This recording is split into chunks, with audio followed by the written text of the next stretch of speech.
Salut, c'est Seb. Alors aujourd'hui, je suis en train de boucler mes valises. On s'en va pour Chiang Mai et je voulais faire un petit point justement sur les tenues de voyage. Alors il y a plein de gens et là vraiment tous les occidentaux qui arrivent en Thaïlande crèvent de chaud. Donc c'est normal, tu me diras, qu'ils soient en tongs, claquettes et débardeurs. Sauf que moi, eh bien, je suis habillé plutôt comme ça, comme tu le vois. Alors je vais pas faire un peu ma revue de mode, mais je vais essayer de te montrer. Donc tu vois, je suis avec chemise noire longue. Alors c'est du lin, ça tient pas chaud et ça évacue plutôt la transpiration. Pantalon long et chaussures de ville. Ça veut dire qu'en fait je voyage un petit peu à l'européenne et c'est volontaire en fait pour plusieurs raisons. La première, c'est que les Thaïs sont très sensibles en fait à l'élégance et à la propreté. C'est-à-dire que tu vois, les mecs qui arrivent pas rasés, qui puent la sueur, eux ça les incommode et spécifiquement les odeurs. C'est pour ça que notamment il y a des touristes de certains pays qui ne supportent pas, c'est à cause de l'odeur. Effectivement, ils détestent les odeurs de transpiration. Ils aiment les gens qui sont soignés et parce que pour eux c'est une marque de respect.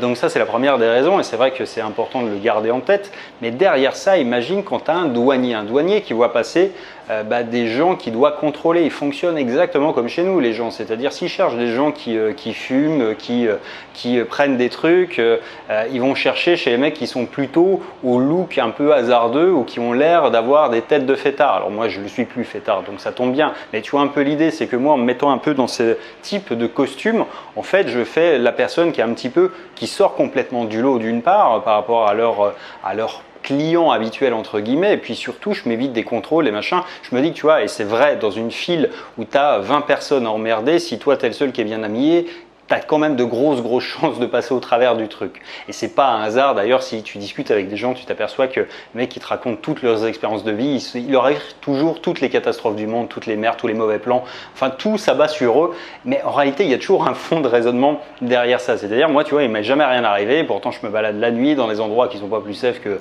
eux, mais simplement je picole plus, je fais plus vraiment beaucoup la fête, je me retrouve pas dans les endroits qui sont un peu chelous avec, tu vois, là où les flics vont justement, et puis en plus j'ai pas le look des gens qui contrôle habituellement.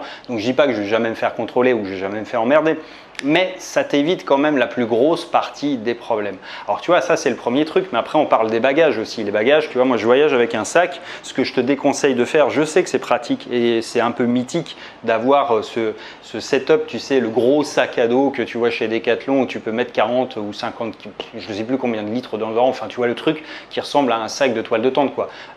Ça c'est bien effectivement pour les gens qui partent faire 3 mois en Asie, ils prennent ça sur le dos, mais à la fois ça dit exactement qui t'es, ça dit exactement comment tu voyages, et puis surtout c'est même pas nécessaire, c'est-à-dire que tu vois, les gens qui partent avec autant de trucs généralement, ils ont mal fait leur bagage parce qu'il y a beaucoup trop de choses dedans qui pourraient d'une part acheter sur place au besoin, et tu vois ici vraiment même dans la saison des pluies, même quand il fait frais, tu as besoin de quoi? Tu as besoin effectivement, tu vois, moi je suis pas toutes les journées habillé comme ça, moi aussi je suis en Bermuda, je suis en claquette, mais pas pour voyager, simplement quand tu vois, tu as besoin effectivement de faire des longs périples comme ça, tu as besoin de 2-3 shorts qui sont en matériaux techniques que tu peux laver le soir, que tu fais tremper et que tu fais sécher dehors le soir, c'est sec le matin. Pareil pour les hauts, alors faut pas prendre du coton parce que c'est une tannée à faire sécher, faut prendre plutôt tout ce qui est technique, effectivement, faut prendre, tu vois, des choses qui se lavent vite. Moi je prends pas 25 slips, j'ai 3-4 buts et puis ça suffit amplement parce que tu peux ici très vite laver, faire sécher et reproduire comme ça, donc t'as pas besoin d'autant de trucs.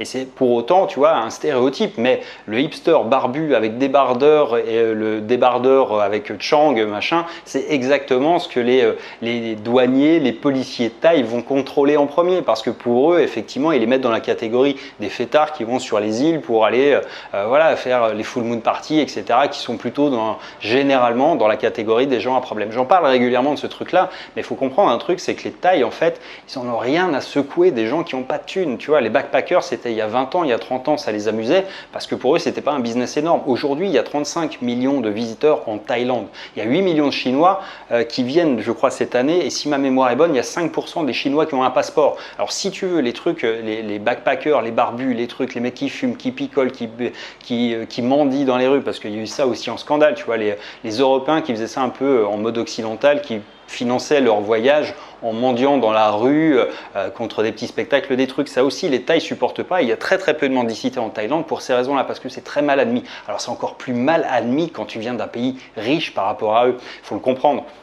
Donc ça veut dire encore une fois que, eh bien, tu vois, ce que tu montres aux gens, c'est la manière avec laquelle ils vont te juger prioritairement. Alors c'est des stéréotypes peut-être, mais il n'empêche qu'en France, en Europe, aux États-Unis, partout dans le monde, tout le monde fonctionne avec ça. C'est-à-dire il y a des stéréotypes et aujourd'hui les stéréotypes de backpacker, bah, c'est pas forcément le bon moyen d'être bien accueilli en Thaïlande. Je dis pas que c'est voilà, mais d'un point de vue policier, douanier, s'ils doivent voilà emmerder quelqu'un, tu peux être sûr que ça va être plutôt pour ça. Et moi je peux te garantir un truc, c'est que j'ai jamais été emmerdé ni par les flics ni par les douaniers, sauf pour des trucs où tu vois j'étais en tort, par exemple rouler en motobike sans le casque. Bon là tu vas pas dire c'est pas parce que tu te balades en costard que le mec va pas t'arrêter, évidemment, mais quand tu es dans les clous en fait il n'y a pas de raison qu'il te contrôle toi et tu seras beaucoup moins contrôlé, beaucoup plus respectueux aussi des pays dans lesquels tu te balades, parce qu'effectivement il ne faut pas oublier ça, c'est que quand tu te balades à Kuala Lumpur dans les grandes villes, tu as plein de gens qui sont en costard, enfin tu vois c'est pas c'est un peu comme si nous à Paris, tu vois, en été tu as à Paris les gens qui sortent du boulot et qui voient des mecs qui arrivent, qui puent la sueur, qui reviennent de trek,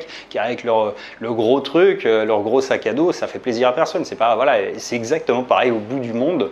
Et je t'invite vraiment à prendre conscience de ça. Donc réfléchis et puis tu verras que c'est surtout juste une petite mécanique, mais encore une fois, c'est pas idiot aussi sur un autre aspect, c'est que je me suis beaucoup pelé dans certains aéroports, notamment à Kuala Lumpur, il est très frais généralement, et tu vois j'étais content d'être en chemise en pantalon justement parce que j'avais pas besoin de redéfaire mon sac pour chercher un petit peu de quoi me couvrir. Enfin bref, voilà sur ces quelques conseils pour voyager sans te faire prendre la tête. Et puis en attendant, si tu n'es pas encore abonné à cette chaîne, je t'invite à le faire. Et en attendant, je te dis à très bientôt dans la prochaine. Là, on part donc pour Chiang Mai et je vais te remontrer un peu le nord. Je vais rester un peu plus longtemps cette fois-ci. Allez, à bientôt dans la prochaine. Ciao, ciao.